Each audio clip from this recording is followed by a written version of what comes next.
his comments about slavery and then went back and he apologized. But you know what, who I agree with in this situation? Like I said before, I agree with Charlemagne on this. Kanye, sure, he apologized. And Charlemagne, the one thing I do disagree with him on is that he said, oh, we should accept the apology. But I kind of, I agree with other people when they say, yeah, okay, so he apologized, but how do we know that his apology was sincere and not to, I'm upset because you're upset about what I said. Now I'm upset because I knew what I said was wrong. You get my drift? Yeah, I'm picking it up. Yeah, but you asked, so. Yeah, nah. Like, what else? Do you got anything else? Like, like you really just free flowing, with your words. Like, you got anything else you want to talk about? I also feel like there is a lot of colorism, and in like the beauty industry, fashion industry, and hip hop as well. And I feel like that is kind of two-sided in some way, because what I grew up with, I'm light skinned, so I grew up with this whole you ain't one of us enough because you got a white father and you got white blood. But I'm like, but bro, like, and especially people from Latin America that are telling me this, or the Latinos, yeah. and I'm like, bro, you got Spanish in your blood. How did that get there? That came from the rape of our indigenous women and black women. That's when the Spanish came and they raped our grandmothers. Our grandfathers were bastards. They were assholes. They were fucking colonizers. That's not our fault. But we gotta represent our culture and our heritage and put it on the map and do what we can for ourselves and do what we can for our people, and then show solidarity with other people in the struggle too. You know what I mean? But when it comes to colorism, man, it's just a weird scale, because then you have people who look like me being presented on Telemundo, Univision, and other places, and they're the main people that are getting the voice out. Especially what they really love is a light skinned liberal. They're representing an ethnic group, and they don't want a dark skinned person on that platform talking about it, because then they're going to be seen as uneducated and dirty and violent. You know what I mean?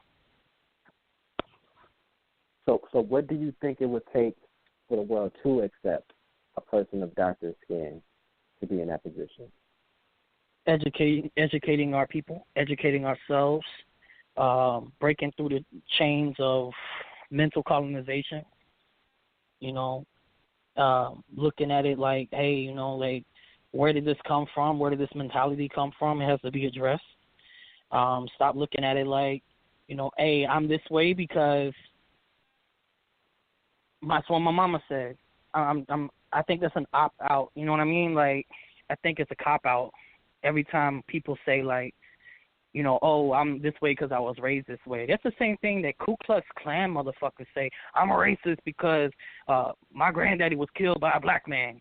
Like, shut the fuck up. Like, just because your parents raised you that way doesn't mean you have to be that way. And your parents were probably raised that way because their grandparents were colonized and their grandparents were colonized. Take it back. I bet you trace back enough. We'll go back to the plantation, to the slavery, and to the sugarcane plantations, and et cetera, and the haciendas where they were telling us that we were no good, dirty-ass Negroes and spicks.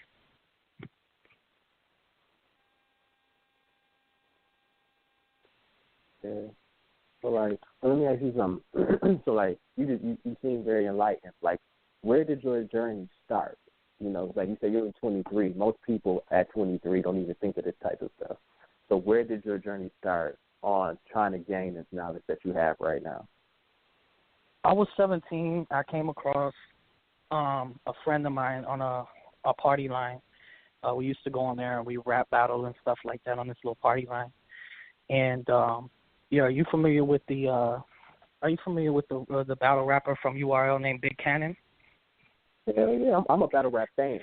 Like, I know all about URL, KOTB, RBE. You know what I'm saying? Like, I'm in the culture. Well, Big Cannon used to own a chat line before he blew up. He was just starting off with Smack, and he was doing shit with A Hat and stuff like that, and different, he was doing shit in Chicago, and he had a little battle rap chat line where we go on battle and freestyle and different shit. So I ran into this dude. He's a Lakota Native American from the I say indigenous person, fuck the word Native American, but and he's indigenous Lakota from the Pine Ridge Indian Reservation. And me and him chopped it up. He started rapping, he heard me rapping, and we just chopped it up. And he's like, "Hey man, I'm on the res right now, man. Like, the wish there was rappers like that here." And I'm like, "What the hell is a res?" I'm like, what is a res? He's like, "Reservation." I'm like, "What's a reservation? Like, reservation for what? What restaurant?" He's like, no, you don't understand. Like, an Indian reservation. I live on a reservation. I'm like, "Explain." So, like, me and him chopped it up for a couple hours. He explained. And I was like, "Man, I don't know. I'm just a Mexican." You understand? I'm Mexican and Puerto Rican. So I'm like, that's what I am, But I didn't realize until, like, he said, "Well, then you're Indian." I said, "Como?" What? What'd you say?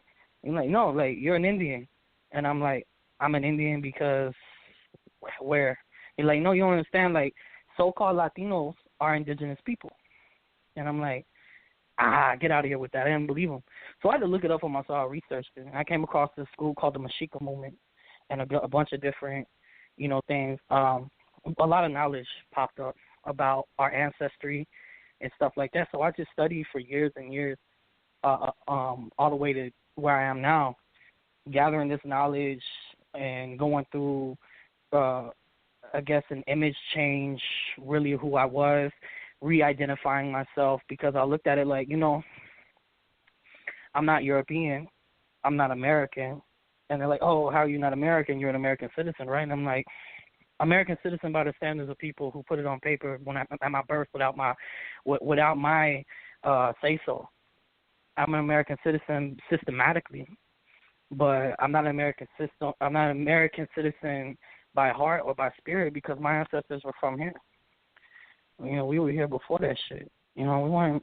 Before there was America, there was Mexico. Before there was Mexico, our ancestors were traveling in trade routes. Africans were over here trading with us.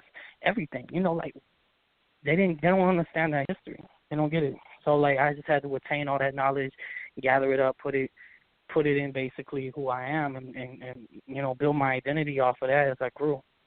And, like, sometimes I'm down on myself about it because but I had to remind myself, like you said, I'm only 23. Sometimes I screw up. I was raised in the hood. I was raised around people who, they don't care about this shit. They just care about getting money. They care about selling drugs. And I just got tired of it. I'm like, my little brother, I just found out my little brother is involved with meth dealers. And I'm over here thinking, like, about his safety every night now, because I'm, like, worried about this shit. Like, I'm just tired of gangbanging. I'm tired of drug dealing. I'm tired of that lifestyle, and I'm tired of it being represented in hip hop and made into something like that we're supposed to be somewhat proud of. Like, why are you proud of flashing your guns? Like, you got 15-year-olds flashing AKs and throwing them off, and you got the extendo clips and grenade launchers and shit, and it's just all waving them around in your face, the cameras, and yelling around and like, "Yo, squad this and squad that," and like, I don't get it. I get it from an intellectual standpoint, but from an emotional standpoint, I don't understand why we are still in this spot at this point when we have all this knowledge in front of us. People using Google for the wrong thing, man. You could go and look up all this knowledge in front of you, but y'all over there Snapchatting and Instagramming it. Fuck, man, I don't get it. I don't know. I'm too old in my mind for the young body that I'm in. So what do you do, like, for people like that you come across? Do you try to educate the people that you come in contact with? I do my best, but honestly, 9 times out of 10, they don't want to hear it. Don't talk to me about the political bullshit. It's like, oh, I don't want to sit in history class at school. Why would I want to sit in history class with you? Like, it's always this sentiment of cognitive dissonance with our people. I just wish that we would wake the fuck up and look at life through our ancestors' eyes, because wherever we walk, and people don't realize this, wherever we walk, we're walking on sacred ground, for one. For two, the next generations, 500 years from now, they're going to be, archaeologists going to be digging up twerk videos? Really? We're somebody's ancestors, and we acting like we not, But we got a little bit more of the show that we got to do. So for sure. Appreciate you. We enjoy having you on. Yeah, we appreciate having you on, but we gotta let you go at this point. We gotta finish the show. Orderly. All right, man. So email her assistant. We're gonna premiere that track, and we'll get with you later, man. All right, bro. Y'all take care. All right. Yeah. Peace.